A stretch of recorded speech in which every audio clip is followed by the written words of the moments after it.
یہ پتہ نہیں چلتا ہے کہ برکاتی اور رضوی میں کوئی اختلاف نہیں ہے، حشمتی اور رضوی میں کوئی اختلاف نہیں ہے، اشرفی اور رضوی میں کوئی اختلاف نہیں ہے۔ در حقیقت اختلاف تو وہ ہے کہ جو لوگ مسلک کے ساتھ بغاوت کر رہے ہیں، جو لوگ مسلک کا مذاق اڑا رہے ہیں، جو لوگ مسائل کو بدل رہے ہیں۔ آج بتاؤ کہ جتنی جلدی مسئلوں کو بدلا جا رہا ہے، 30 سال پہلے فلاں چیز ناجائز تھی، آج وہ جائز ہو گئی ہے۔ بتاؤ کون سی وحی آئی ہے؟ جائز اور ناجائز کہنے کا اختیار کرنے کا اختیار کسے تھا؟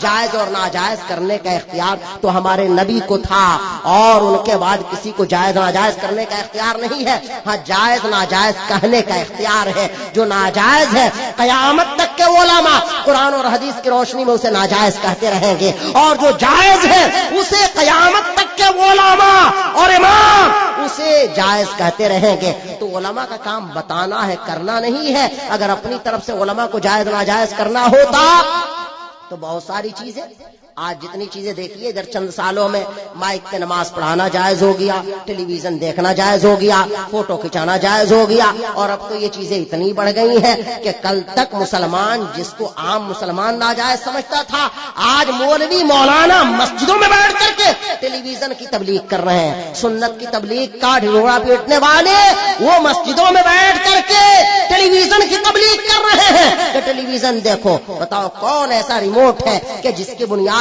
پر صرف تم ایک ہی چینل دیکھو گے، نعت ہی سنو گے؟ کیا پتا ہے کہ دن کے اجالے میں تم نعت سنتے ہو اور رات کے سناٹے میں کیا کیا دیکھا کرتے ہو اور کیا کیا کیا کرتے ہو؟ بتاؤ کون تمہیں بتائے گا؟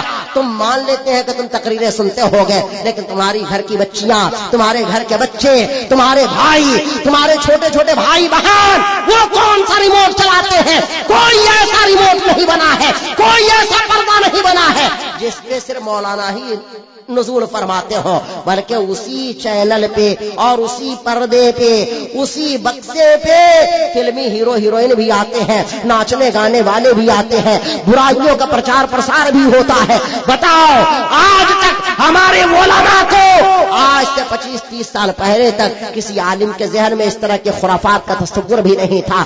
آج مولوی مولانا کہلانے والے لوگ جو ٹی وی ٹیلی ویژن کو جائز کہہ رہے ہیں، بتاؤ کہ زکات فطرے کی رقم ٹی وی ٹیلی ویژن میں لگ رہی ہے کہ نہیں؟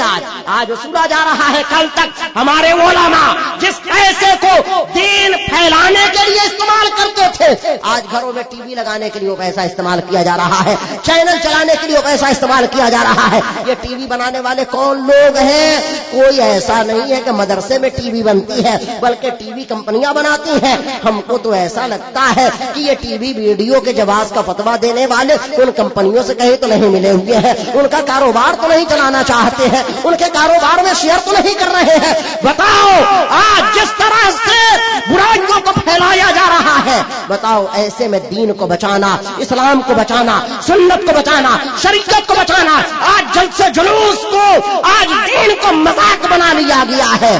آج اب مفتی صاحب لوگ کہہ رہے ہیں کہ چلتی ٹرین میں بھی نماز پڑھ لے تو ہو جائے گی۔ اعلیٰ حضرت فرماتے ہیں، ہمارے تمام علماء محدث صاحب فرماتے ہیں، تمام بزرگان دین فرماتے ہیں کہ چلتی ٹرین میں نماز جائز نہیں ہے، اس لیے کہ نماز کے لیے ایک جگہ کہیں ٹھہرنا ضروری ہے۔ اگر ٹرین رک جائے تو اس پہ نماز ہو جائے گی۔ چلتی ہوئی ٹرین میں استقرار علی الارض کا تحقق نہیں ہوتا ہے، نماز جائز نہیں ہے۔ فتاوی رضویہ میں صاف صاف لکھا ہوا ہے، بہار شریعت میں صاف صاف لکھا ہوا ہے، لیکن لوگ کہہ رہے ہیں کہ زمانہ ترقی کر گیا ہے، اب مسئلوں کو بھی بدلنا چاہیے۔ ہم کہتے ہیں آج چلتی ٹرین کا مسئلہ بدلے ہو، کل کو کوئی دوسرا مسئلہ بدل دو گے۔ اب ایک عام مسلمان جو بہار شریعت پڑھتا ہے وہ کہے گا بہار شریعت میں یہ لکھا ہوا ہے، اب کوئی دوسرا آ کے کہے گا کہ نہیں یہ مسئلہ تو بدل چکا ہے۔ تو اب بتائیے کہ پورے بہار شریعت سے آپ کا یقین اٹھ جائے گا کہ نہیں؟ کہ معلوم نہیں اس میں کتنے مسئلے بدل دیے گئے ہو، کچھ پتا ہی نہیں ہے۔ فتاوی رضویہ کے کتنے مسئلے بدل دیے گئے ہو، کوئی پتا ہی نہیں ہے۔ اس سے معلوم ہوا کہ اب مسئلوں کے بھی ڈیٹ ایکسپائر ہوتے ہیں، جس طرح دواؤں پہ ڈیٹ ایکسپائر لکھی جاتی ہے کہ یہ 10 سال کے لیے، 2 سال کے لیے، 3 سال کے لیے دوا ہے اور اس کے بعد ڈیٹ ایکسپائر کر جائے گی۔ تو اب لکھنا پڑے گا مسئلہ لکھتے وقت کہ یہ مسئلہ ایسا ایسا ہے، لیکن ایکسپائری ڈیٹ یہ ہے، فلاں سن میں یہ ایکسپائر کرے گا مسئلہ، فلاں سن میں یہ فتویٰ ایکسپائر کرے گا، فلاں سن میں یہ فتویٰ ایکسپائر کرے گا۔ لیکن یاد رکھو اسلام کا کوئی فتویٰ ایکسپائر نہیں ہوتا ہے، یہ مولوی ایکسپائر کر سکتے ہیں، یہ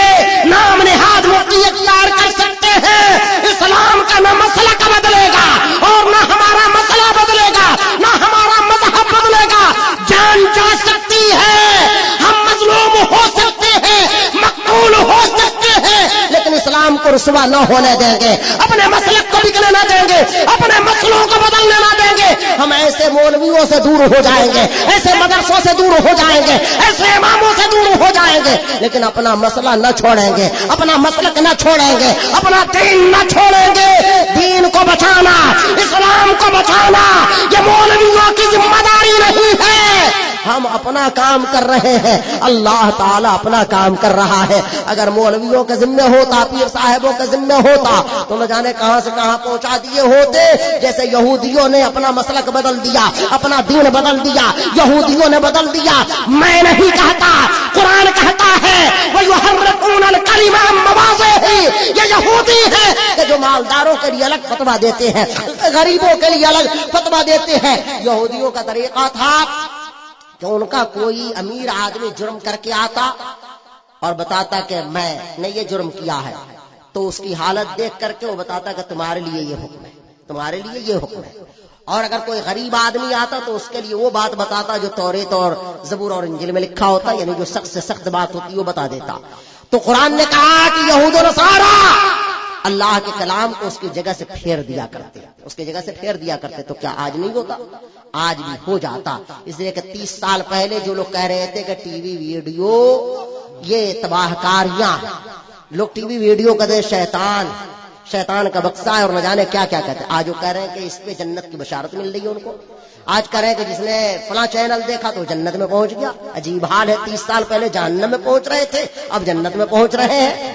یہ کیا تماشا ہے بھائی؟ ایسا کیسے ہو جائے گا کہ 30 سال پہلے جو چیز جہنم میں پہنچا رہی تھی آج جنت میں پہنچانے لگی؟ وہی نالی جس سے پخانا جا رہا تھا اسی میں اب صاف پانی آنے لگا۔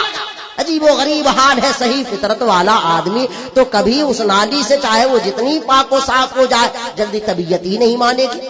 لیکن اب بتائیے عجیب عجیب لوگ ہیں۔ کل تک ہمارے علماء کو دیوبندیوں کا رد کرنا پڑتا تھا، وہابیوں کا رد کرنا پڑتا